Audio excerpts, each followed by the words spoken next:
Bernie, I love that off camera we just were celebrating some wins and yapping about girly pops, Alani new hate, uh, as I'm drinking one right now. But I know if you're not watching this on Not YouTube, endorsed. yeah, you're watching this the wrong way. Like you need to be watching this on YouTube. But I love podcast episodes like this because one, my clients always tell me they're super nervous and I have no idea what I'm going to ask them, which is comical and funny. How are you feeling, by the way? What are your I'm thoughts? feeling great. I was nervous on Friday when I messaged you, but I said we're just gonna yap. We are. We're just gonna have yap. Like we're gonna yap. We're gonna have some like a little caffeine, a little sip sip. But I love. There's certain clients that I ask to get on my podcast, and I'm always looking for not the biggest cash story, but who has a really relatable story that has Mhm. really been through it, that has felt the struggles, still Yeah. feels the struggles, and just Yeah. really makes you feel like, okay, business isn't just this like shiny thing of making millions in 3 seconds because there's just so much bullshit. Like maybe that's where we start too, Bernie, before we get into your story. Like you were skeptical to hire me in the beginning. Yeah, absolutely. Talk about the DM 110%. conversation. Let's talk about it because I actually just scrolled all the way back to the first message that you sent me, and you got me because you told me my dog was pretty. And I said, I'm sold. Like, she loves my husky and I love her back. But it basically started out, I was super skeptical because I've never had a business coach. I didn't know what a business coach was. And I was burned like 3 months prior from a marketing agency that kind of just took, that golden rule 10K, took it from me, kind of scammed me. And I thought I knew everything, truly. I was like, I know what I'm doing. I don't need someone. I was clearly delusional, but I spoke to you for honestly a few months. It took multiple months to close me and to even get me on a call. Got on a call with Mike, and truly, I was pretty sold, but it was still, I don't know if I need it. And it took a few mental breakdowns for me to reach back out to you and be like, you know what, I just don't know if the current, which was FCA at the time, I didn't know if it was truly for me because I was already past what I thought was 10K a month. um, but then you so graciously got on a call with me, and the personality and what you were saying sold me. Like it spoke to my core of like, this is truly what I need. And I didn't know that I was missing it. And that was it. A month later, I was in the course. I remember that too because you were somebody in the DMs where I felt like we connected really quickly. And this Yeah. is not going to be a tangent on DMs. However, like I stand by cold DMs until the day that I die. I don't care what anyone says about them because it is how I have met clients that I want to work with. Yeah. And when you automate everything and put an AI setter in your account and remove all human interaction, you don't know who's going to end up on your roster, right? Like, Mhm. and so you were somebody where I truly remember thinking, I want to get on the sales call because you were so in between what was FCA and Path to 4%. But the reason you were in between is because you had consistently had these like solid years, but you didn't have the structure to support you because what you really Yeah. wanted, and I remember the conversation too, because I remember like screenshotting this probably like a month ago and looking through it, Hmm. was you mentioned you were burned. You Hmm. mentioned that you really wanted to move. You Yep. mentioned that you were a travel trainer working 40 hours a week plus 20 driving. Like it wasn't Hmm. just, there was so much more than the 40. And you still were only making a certain amount that just made me think, man, that's too much for you to have no Yeah. freedom. And so as we kind of kept going back and forth, the conversation was really more of just like, hey, here's what I would do. Hey, here, try this. And before you ever even hired me, you literally had raised your rates and sold clients at higher rates. Hmm. And I think that was probably the proof that you needed to be like, okay, she didn't just not close me on a deal and then she dropped me. Like we Yep. talked, you were somebody that I was chatting with every morning at 5 a.m. when you were probably driving. I The was like, psychos driving. Yeah. yeah, and I was like treadmill DM walking. Where's Joe when we need her? I'm just kidding. For the yap voice notes. But take me back Yep. to a day in the life of a travel trainer and what Okay. that kind of felt like, even maybe a week. Wow. The PTSD coming back though. Okay, so on a day-to-day basis, I was working from 5 a.m. to 7 p.m. Monday through Saturday, and then half a day on Sunday. Going through that in an actual schedule, I know this is why I was burnt out. Going through that in an actual day-by-day schedule, it was 4 days a week, every single week. I had the exact same travel training clients that were an hour away from my house. And I travel trained them from 5 a.m. to 11, 4 days a week. And then I would drive home an hour and be in calls from 12:30 to 7 or check-ins every day because I did calls with every single one of my clients. It's coming back to Yeah, you now. it's coming back to us, right? And then on the weekends, because I had zero time to make programs and edit programs for my clients, I did that all day, every day, Saturday and Sunday. I was burnt out. I remember talking about this burnout too and how it was impacting you because you really wanted more time with your boyfriend, now Mhm. fiance. Mhm. You wanted more time for your faith and practicing that Mhm. openly. Mhm. And I remember telling you, I don't remember when this was. It might have been when we first started working together, but I said, hey, I want to give you homework, and that is to literally not touch your phone on Sunday, to Mhm. close your laptop on Sunday. Yeah. And I think the first time you did it, it stuck. Yeah. It was a golden rule, and I promised my now fiance that I would never work another Sunday in my life. Like never. Because it was really affecting the faith part of it because I mean, I am taught Sabbath. Like you don't work on Sundays. Like Sundays are for the Lord. And I was really torn because I was trying to give myself to my boyfriend. I was trying to give myself to the Lord. My business, I had nothing. I nothing was left for me at the end, and my health declined and my mental health declined as well. What what were you making on average during Hmm. that time? On average, total with cash and MRR was usually around 8K, MRR being about five. Yeah. And 8K out loud, that doesn't sound bad until you realize what that hourly breakdown is and the fact that you have no control of your life, Yeah, right? nothing. No control. My clients controlled my schedule every day. I remember one of the hardest things to get you to stop doing was calls with clients. And I'm obviously saying this very out of context, of course, but when I tell you that, and I'm sure some of you listening, and I can relate to this too, but that feeling of the more that I give, the longer my clients will stay. And you're somebody that has had fantastic and does Yeah. have fantastic retention, but your ultimate goal at that time, you said in 2 years, I want to move. Talk to me about that and what happened. Yes, so I remember 2025, June. I said my ultimate goal is I want to move to Georgia and not have to ever travel train another person ever again.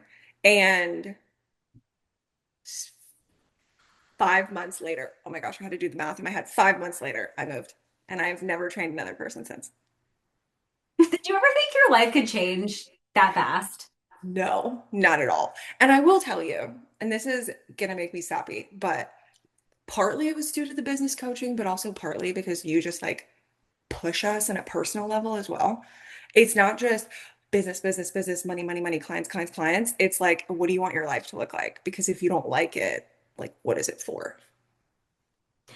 I think that's like a fun distinction because, you know, I think I try my hardest to really learn what my clients want, but also to pull it out of them because for me, business coaching is it's so personal. Like Yeah. it's so personal. It's always fitness coaching, right? Same thing. Yeah. And I just have to figure out what each person wants Yeah. because the money, like you said, I mean, listen, I think it took you a while to also say things like, I want to be rich, because Yeah. those things are really hard to say out loud. They feel really gluttonous, they feel really egotistical. But Yeah. ultimately, the way that you feel when you're on stages, Hmm. like those stages just get bigger and bigger and bigger. You know what I'm saying? And so it's Yeah. like the more impact you have, by default, the more money you make, but the more money you make, the better service you can give to your clients. So all that to say is I just remember sitting down with you being like, what is the fucking point, Bernie? Yeah. Like, what is the fucking point? Because you can say impact all you want, but you're literally stuck with the same 20, 30 people, cap for time. And I don't think your impact limit is 30, right?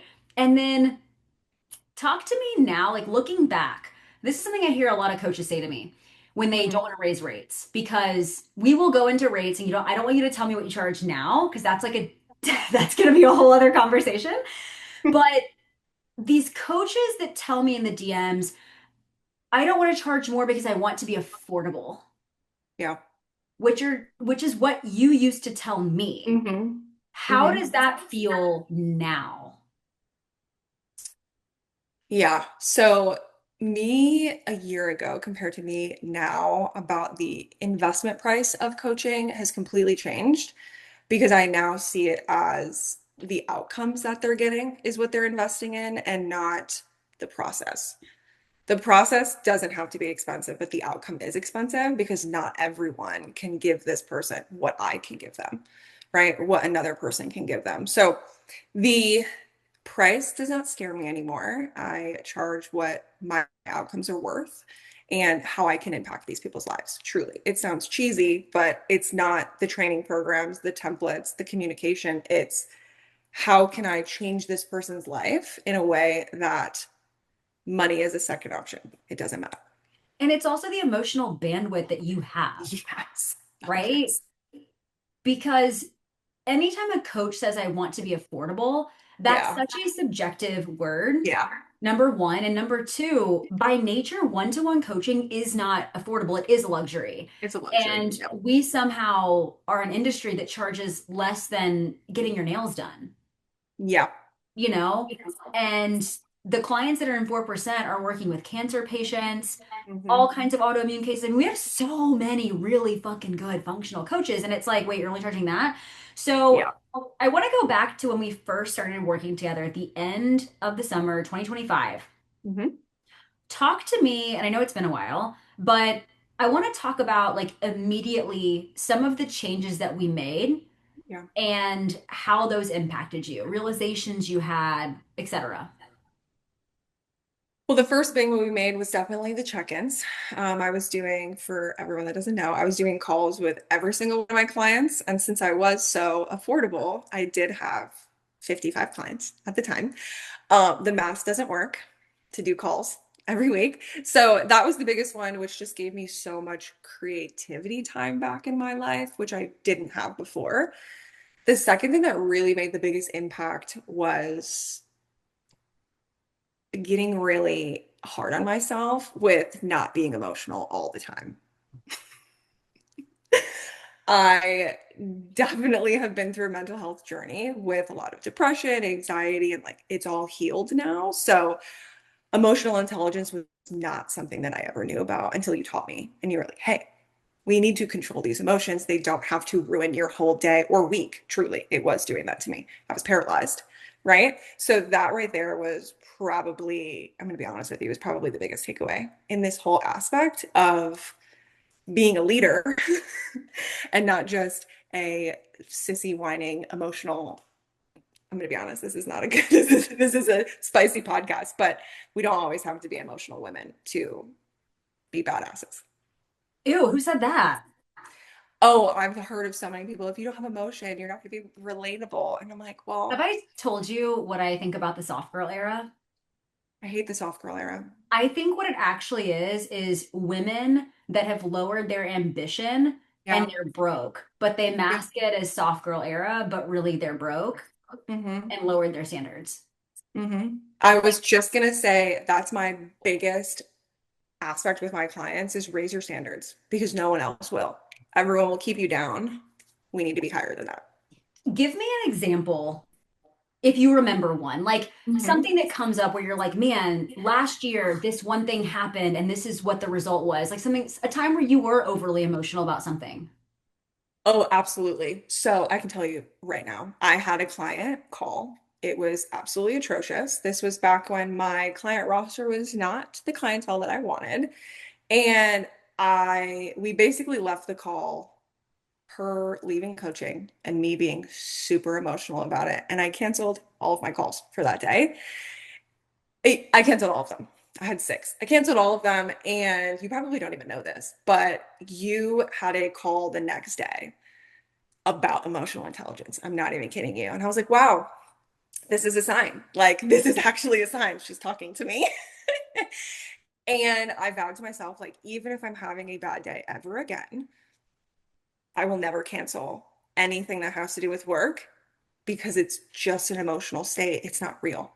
It doesn't have to dictate how you do anything. So that right there, that was a big one because that was actually June, July, August of last year. So that was a full year ago. Okay, that's crazy.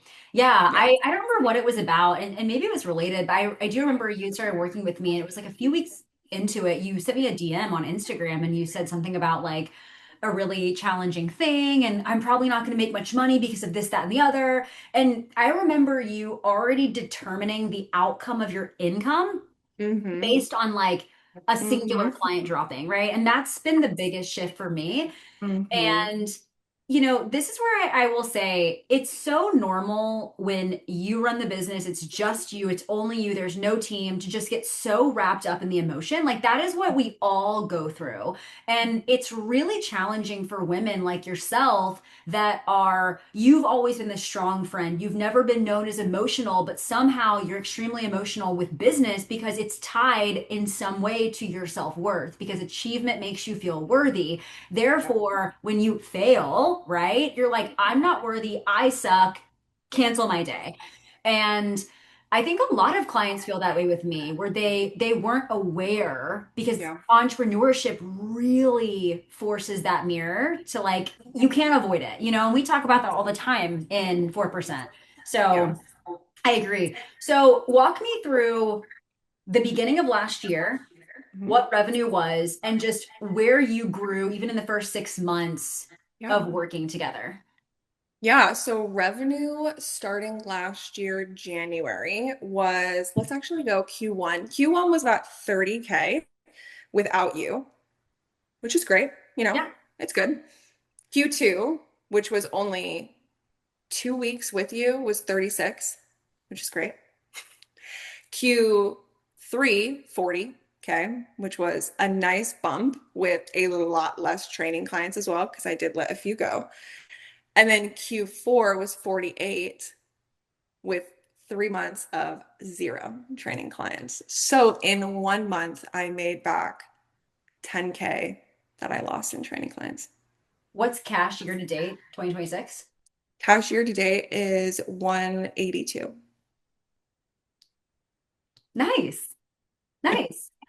Yeah, Yeah. it's cool because I remember there was a month last year. I don't remember what month it was, but it was like your biggest month ever, and you had moved and you Hmm. had no training clients. Hmm. It was just so cool because it's the money. Remember, like the money is a byproduct Yeah. of excellence, and you are fantastic at coaching. But what I think has been so cool to see is the evolution of you as a coach now, right? Because I remember it had to have been end of last year where you were just like, Taylor, I'm having this realization where I don't like my clients. And I said, Hmm. cool, well, let's look at your marketing because it's not that great. So let's talk about it, you know? And that was a Yeah. fun conversation for you. You had never really had to focus on social media or content because you were great in Never. person. And we're talking about travel trainer, and now when I think of you, I think of PCOS, I think of fertility, I think of those kinds of topics, right? And just Mhm. really honing in on women's health and hormones. So, when did that like switch go off for you that you wanted to kind of pivot into that? I think the switch went off for me when every single client was having a mental breakdown over their scale fluctuation. And I started to realize I truly don't care about what you weigh. It provides no calling to me at all. My calling is to help men and women get out of the root cause of whatever they're dealing with, whether it be PCOS, autoimmune, fertility. And when I started changing that marketing, it truly clicked the first month, which is why October of last year was booming because so many people didn't know that I was functional because I was posting all the Gen Pop fitness. Don't know why, but that was what worked 8 years ago, right?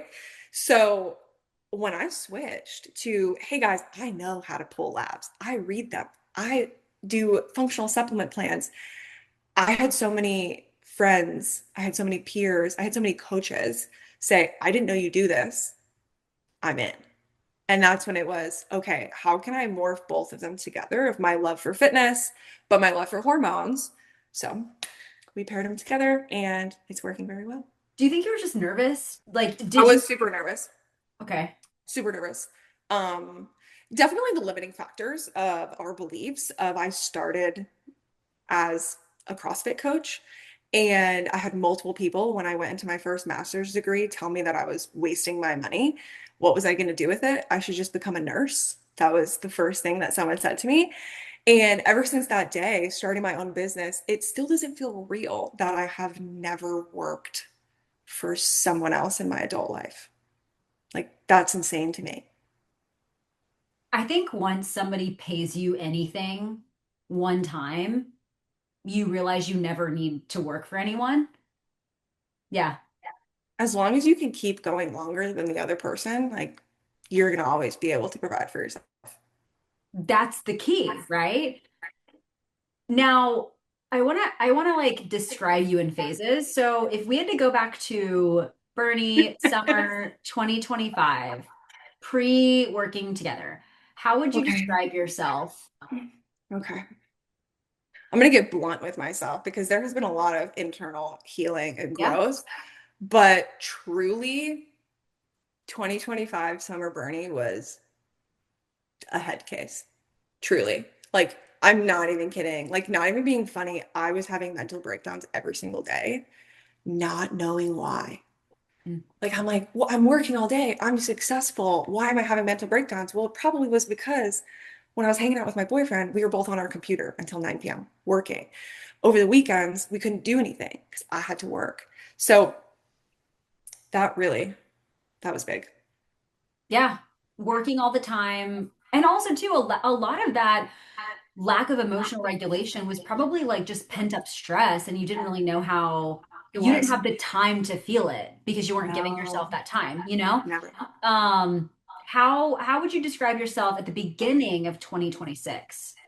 Beginning of 2026, well, as you know, I was pretty fired up after Dallas. Come on. That was like that was the best month of my of my life at the moment. Um, Fired up after Dallas. That's all I have to say. January was go-getter Bernie. Like no nonsense. Do whatever it needed to take. Now I will tell you, I worked a little too much that month and I learned my lesson in February, but I was fired up. Had to keep going. Yeah, I don't think you could regret that. I mean, No, anytime I I've can't. been stupid excited about something, Yeah. I just kind of ride the wave, you know? Like I ride the wave because at some point the creativity will fall, at some point the motivation will fall, and then you'll ride that wave too. Like it's Yeah. entrepreneurship is crazy. Okay, how would you describe yourself now? Business owner, leader, all the things. Today, Hmm? I actually feel it's going to sound crazy because I've never felt calm in my life. Like I feel calm and it's weird because I feel anxious when I'm calm.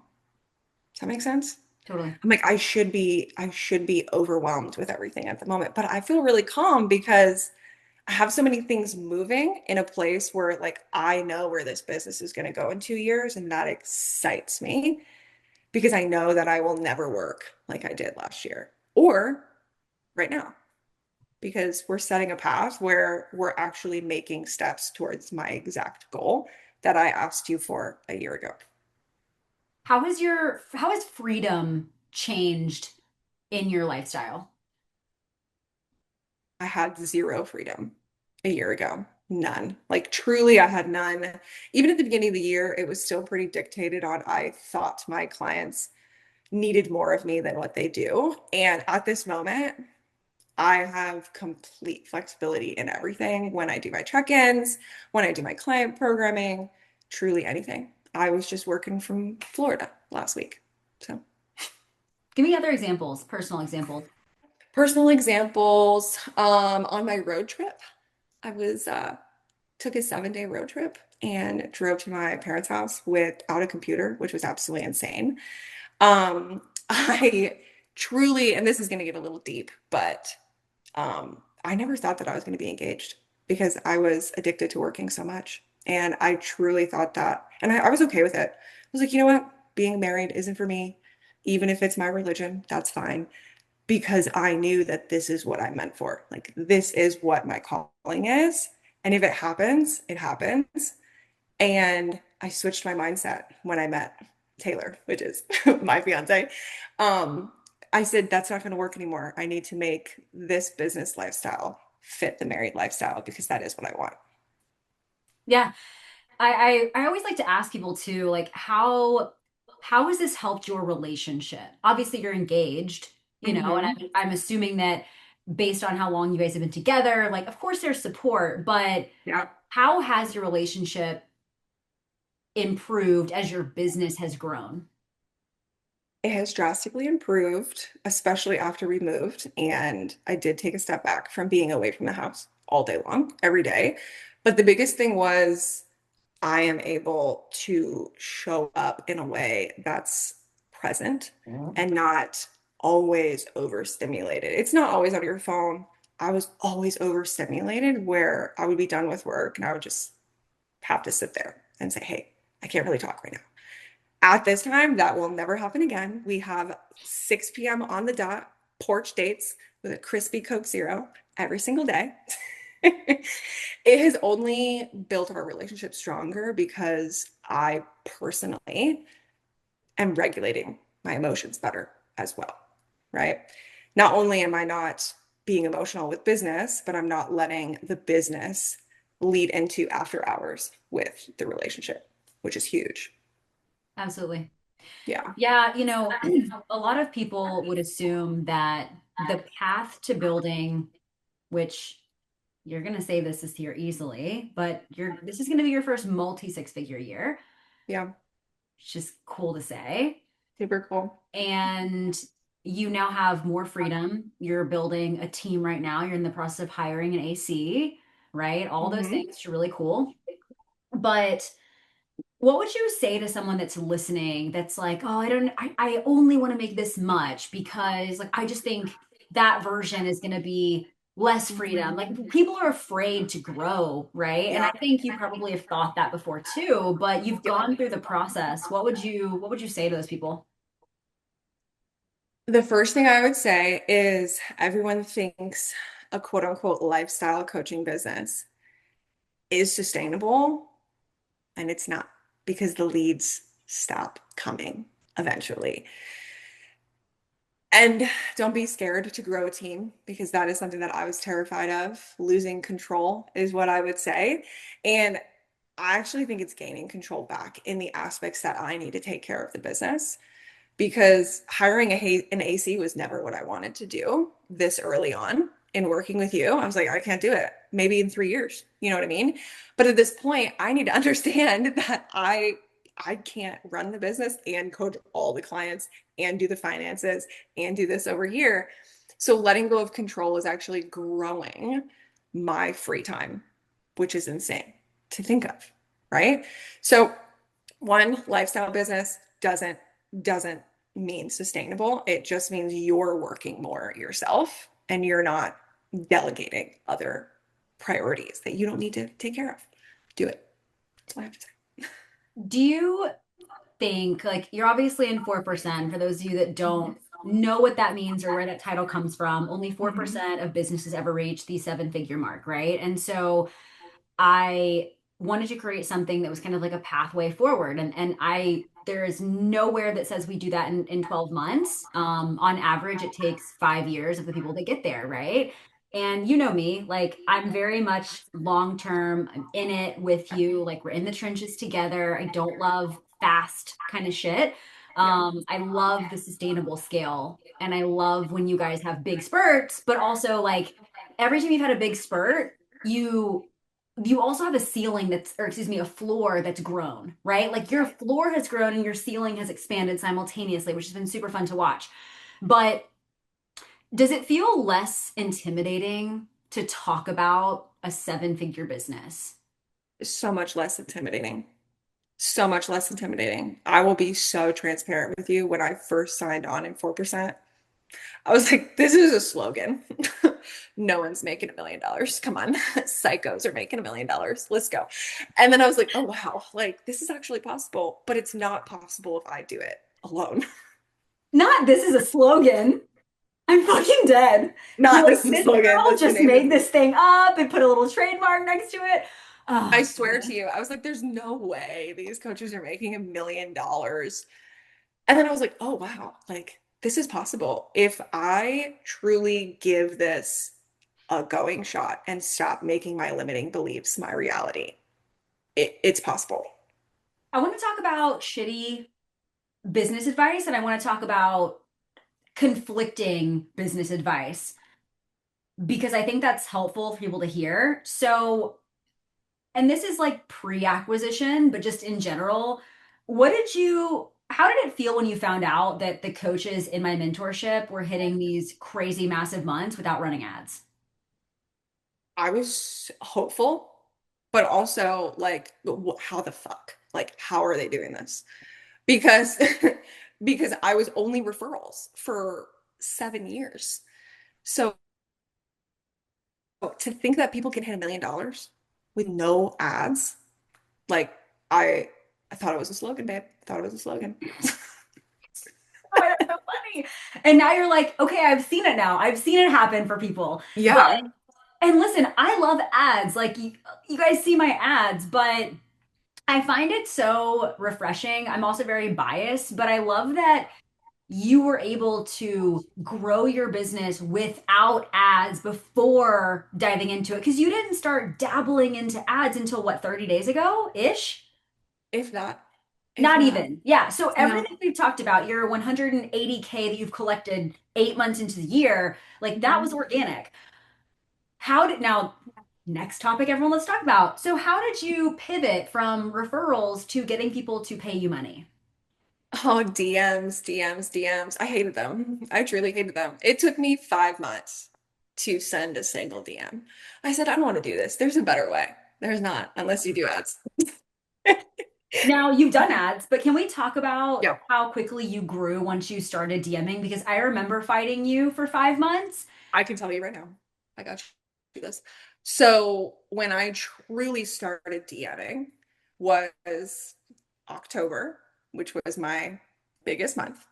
And DMing in 1 week brought me 6 new clients.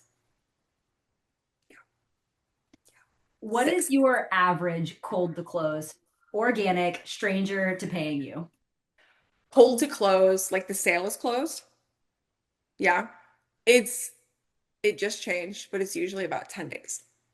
I know, I was gonna say 2 weeks because I know Yeah. you're getting people on calls within 7 days, Yes. but I love when that happens because it's like, hey, look how easy this is. And imagine Mhm. how much better it's going to be when you run ads because you can actually have conversations, Yeah. right? And I think that was the biggest probably shift for you because a lot of my personal trainers, it's the same thought. And maybe this was you, maybe it wasn't, but it's usually that feels so sleazy, like ew, gross, because you're so used to the in-person modality, and so just automatically it feels really weird. And Yeah. then you're also like, ugh, if I showcase my results on social media, it feels like gimmicky, right? And so you just feel super like conflicted. Yeah. Yeah. But It was it was weird in the beginning because, and this is gonna age me a slightly, but I did start coaching technically 10 years ago. And 10 years ago, like, we're millennials, whatever. hey, come on, we're millennials. Let's go. But 10 years ago, like people would just DM you and be like, hey, tell me about your coaching. And you'd be like, hey, this is the price. Are you in? And they'd say, yeah, right? I didn't know how to talk to people that weren't in person. So in the DMs, if someone said, hey, what's your coaching? I'd be like, hey, let's get on a call. That would be the only thing. Hey, let's just get on a call. Ghosted me. So learning how to actually be a human online was definitely the first step. Can't do ads before DMs because I won't know how to talk to people, into actually trusting me because I'm a very empathetic person, but it doesn't come out over text. And I will tell you, as the queen of voice memos, probably both of us. That right there has been the saving grace with my DMs I love voice memos. because I have to showcase my personality. Totally. And once I send that voice memo, it's usually funny because Yeah. my ADHD. But but it's just it gets a sense of like this is a real person. This isn't a setter. This isn't a bot because I don't have either of those. And it just builds the rapport to where you can actually get this person to understand that you care about them, one, because I don't say anything about money, and two, I can actually help them. And once I do that, the sale is closed. And those of you listening, if you're thinking like, oh, Taylor doesn't teach ads or she doesn't have sales teams, it's like, no, no, no. We will grow setting teams. However, I want the founder to remain sending voice memos because it keeps Yeah. the level of human connection and it also trains your setters to be better. Hmm. So yeah, but Yep. I just think it's I don't know. I feel so bad when I work with coaches for the first time and they're like, "Well, I ran all these ads and it didn't work." And I'm like, "Yeah, your message is so confusing." And if we were to Yeah. run ads when you were still doing like general population coaching, that would have been so irresponsible of me. You know, Yeah. you Yeah. had to come to the conclusion that you didn't want to coach that. And I think it was at the Dallas conference. Like I It think it was was. right around. Yeah, yeah, yeah. It was at the Dallas I know. conference where we were like, what do you guys want? Like, plan out your year. And I was just like, I don't like these clients. Like, these are not my clients. I'm not able to get them the results that they want in the fashion that they want because it wasn't my niche. Like, it wasn't what I wanted to do every single day. And when I do what I want every single day, the clients get better results. I get more money. I get clients that want to stay longer and actually build a lifestyle community instead of a quick 6 months progress in, progress out.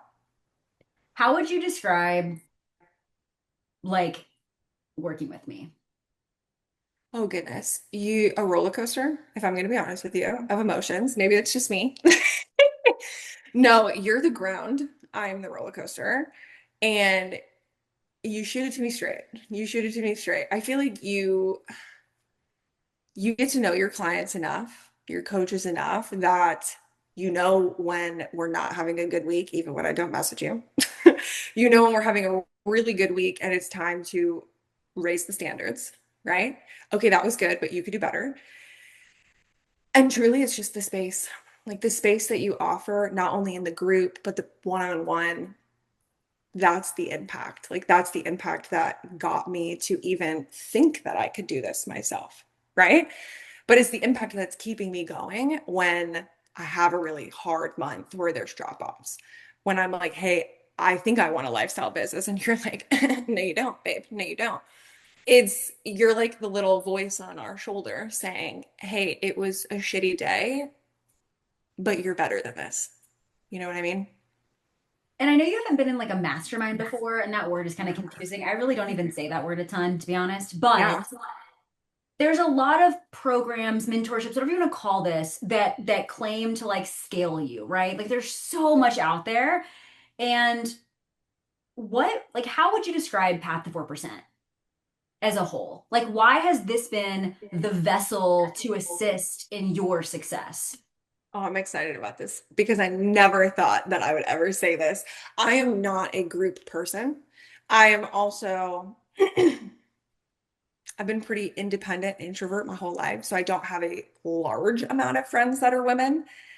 And I will tell you right now, the group aspect of having women and men, of course, in the room with you that have the exact same mindsets, the exact same goals, not the exact, but close, is so motivating and rewarding. I have never experienced this much creativity and motivation to want to keep building just because of the people surrounding me.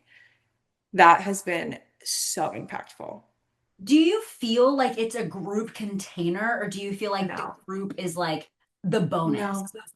The group is the bonus, that's for sure, because of course it's for, 4%, it's one-on-one coaching with you.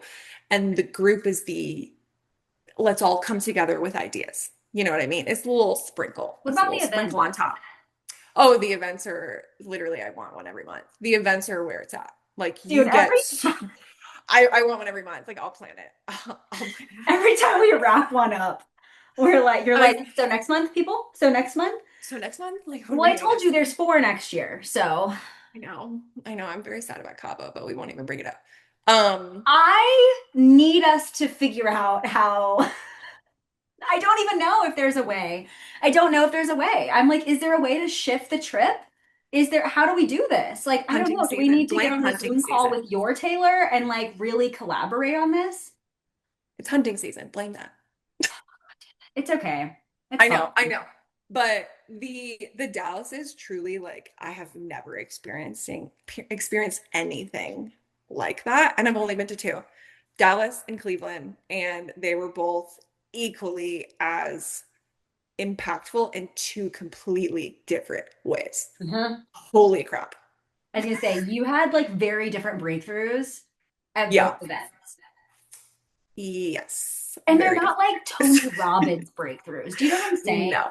Like, No. I'm such a practical person. I think that's like, when you think about me as a mentor, like, people always want to know, well, is it going to be just mindset stuff? I need more strategy, or I need, and I really think everything I do is so customized based on you guys, but I Yeah. need to make sure that we're all like on the path that we need to be on, right? And so for my clients who need a little more strategy, cool. But then there's also people where you've done this before where you're like, you kind of try to fake like you're okay with me.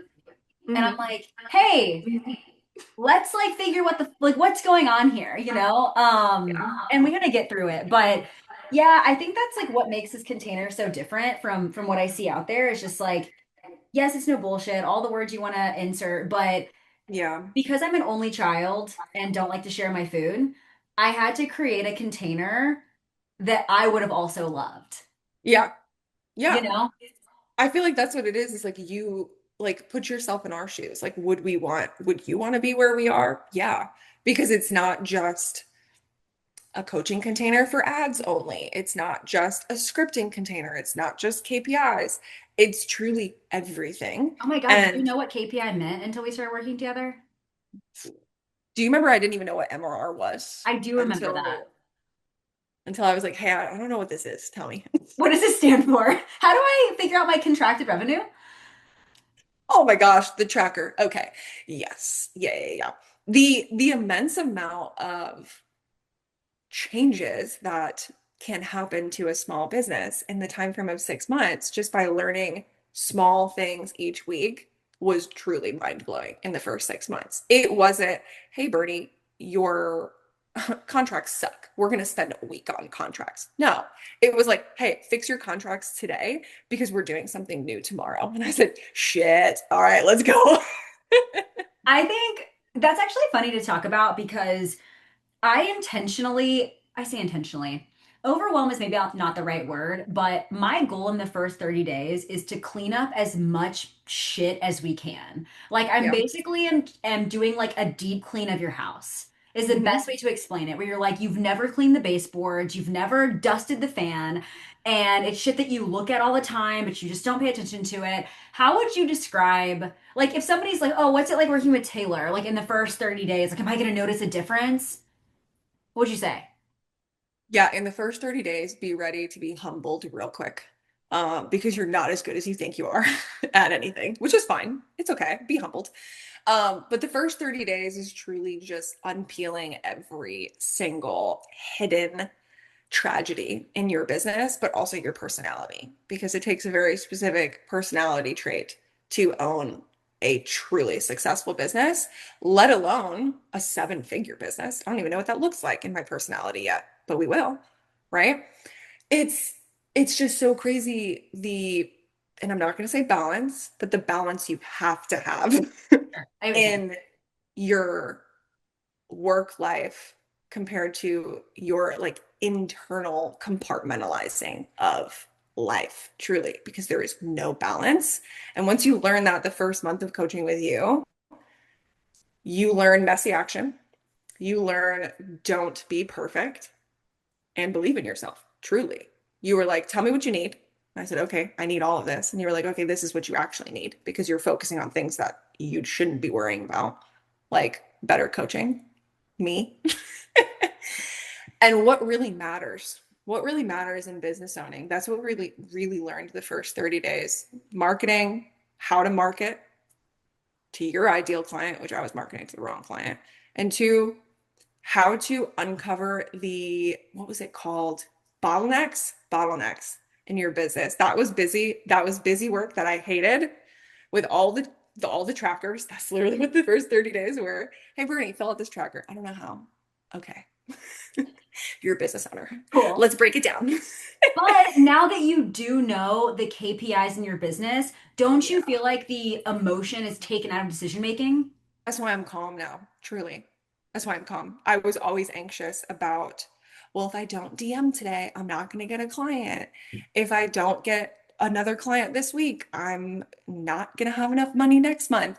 And now, when you think about it, when you see the KPIs, you realize even if a client drops off, you still have to do this, to make this, to see this. And it's just a roadmap. That's what KPIs are to me. So, last small thing I want to dive into Mm-hmm. because I know everyone's so afraid to charge more. What were you Mm-hmm. charging Mm-hmm. when you first hired me? I truly don't care if you ask me how much I'm charging now either. But when I I'm gonna get first there. hired you, get there. When I first hired you compared to when I actually started with you, when I first hired you, I was 250 a month for everything, nutrition, labs, supplements, training, weekly calls. And then right when I onboarded, I upped it to 300 and I thought I was, oh my gosh, I'm crazy. And This you is so closed cool. like 2 deals that week. Yeah. Yeah, absolutely. And now, 750 a month. Um, which I just offered my first 10K offer, which was cool with confidence. how does that feel? Like, think about that. It makes me feel it makes me feel like the practitioner I am because forever I just called myself a coach. I was like, you know what? I'm a coach. You want to work with me? And now I realize, the 8 years, 8+ years of schooling, I should probably actually consider myself a professional and show up as a professional. And that was truly a turning point in the marketing Tell me all of your specifically. credentials really fast. Like, run through them for me. Yeah, so I have a board certification for health and wellness specialist. I have a master's degree in exercise science with a specialization in nutrition.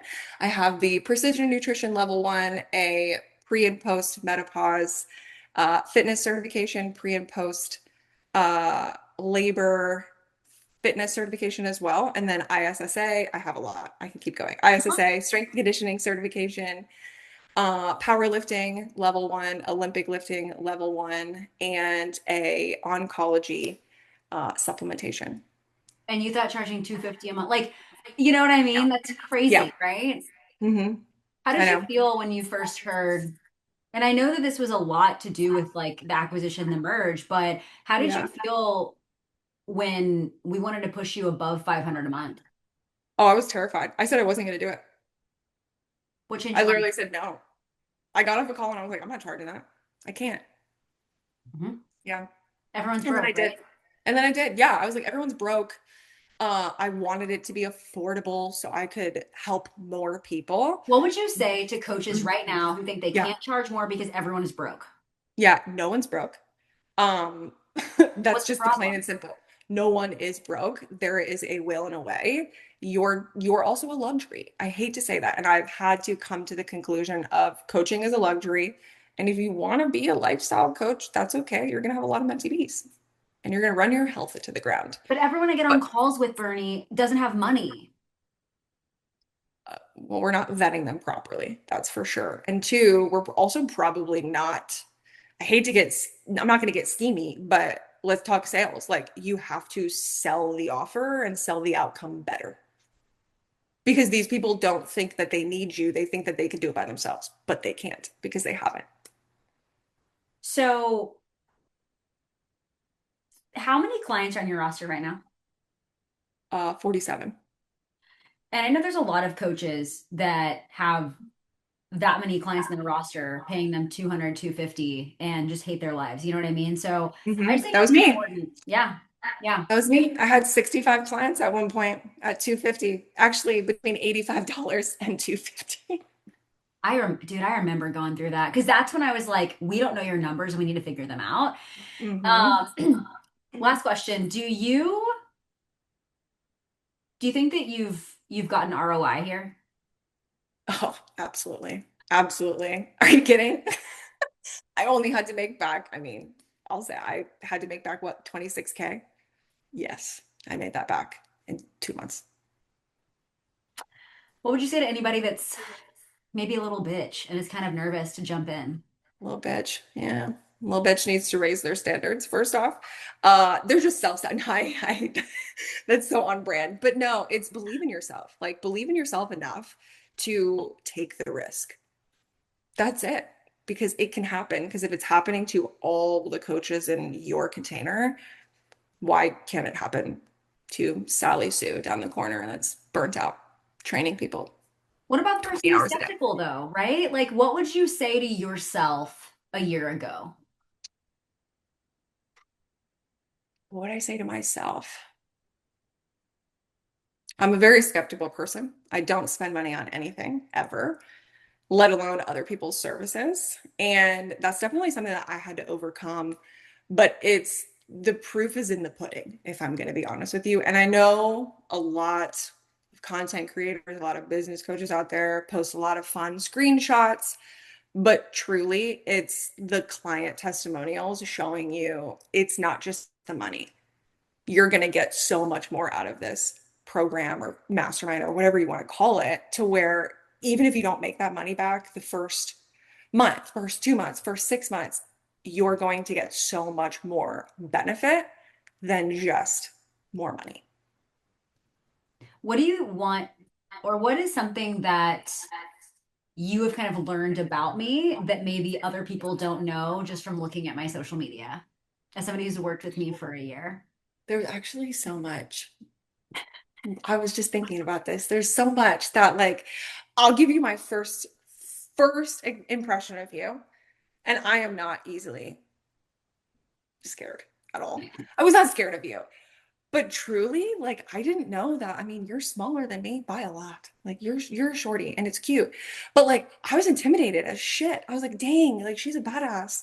Why am I not at that level? But I've been doing this longer than her. Like literally. I'm like, I have been coaching longer than you. Why am I not at that level? I want to be at that level. So teach me. Like that's just what it was. Right? I was like, ooh, I want it. But I forgot the question. What's something that people won't may not know about me on social media, but now that you've Jeez. worked with me for a year, what can you share? Okay. What's the inside tea on Taylor? Can I What's she share? like? Am I Yeah, allowed? yeah. Okay, I'll share. So, truly, I think the most relatable thing that really brought me into this was like, I didn't know your religious or faith beliefs or lifestyle beliefs. And truly, didn't know you were pretty conservative, right? Didn't know you were pretty spiritual. And it helped morph the reality of you can have that side of it too, and just not broadcast it to everyone and still be super strong in all aspects of life. And honestly, I love that you shared that with me because it is very special. Yeah, I learned that a long time ago as just being like a TV reporter. It was like no bumper stickers, no Yeah. opinions. And so that's just how I am. Um, but yeah, I think there's a time and a place to share, but I Yeah. also think like people kind of make their platforms about that. And I've just always taken the stance of not. But I know, I remember the first time we kind of chatted about that. And I was like, surprise. Yeah. I was like, because I was going through a Yeah. pretty much battle, like internal battle of like what I'm doing at the moment does not correlate with my faith, whatever, like whatsoever. There was 2 months this year where I was like, Yeah. something's not aligning. I got to figure out what it is.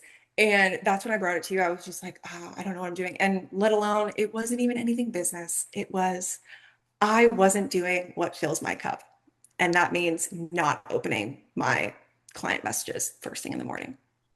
Like it's something as easily as that. Like pick up your Bible instead of opening your More Than Macros app. Come on. But it's it's nice to know that we can be relatable and not broadcast it. And that that was big for the business too, because I didn't think that other people should know about my faith either. And then when I started posting about it more, it was honestly just more of a saving grace for my business because now it's part of my business. Yeah, and that's what I'm saying. Like there are people that truly make it part of their business. Yeah. Um, and I Yeah. really think my career path is why I've always kind of kept them separate, to be honest. But Yeah. cool. Is there anything I didn't ask you that you felt like you should share? Oh, yeah. Ask me how many vacations I took before working with you. Zero. What do you mean? What's a I'm vacation? so excited to tell you how many I've been on in the last year. Oh, okay. Tell me. 5. Isn't that insane? That is insane. Not including our conferences because That's not I a took vacation. those. That's I took business. those as vacation. Are you kidding me? Well, I don't have to walk dogs and meal prep. That's vacation. okay. Well, whatever. I'm not counting that as your vacation, but okay. It's exciting. It's exciting. You're actually building a life that you love. And I think my favorite part about all of this is you gave me a 2-year timeline and we've accomplished more than you could ever imagine in 12 months. Yeah. We're hitting my goal of, I mean, minimum 200 this year was my goal for the year. You're going to hit that next month, I know. We're hitting it. 4 months early. Love it. Right on time, if you ask me. But that's my thing. I like to actually, like, I like you guys to set a goal, but then Yeah. I have mine over here. And I don't Yeah. say it out loud because then it becomes scary to you. But I We like do that for take your clients. goal and I raise it a little bit because then Yeah. you're like, ooh, challenge. And then we actually end up hitting this one.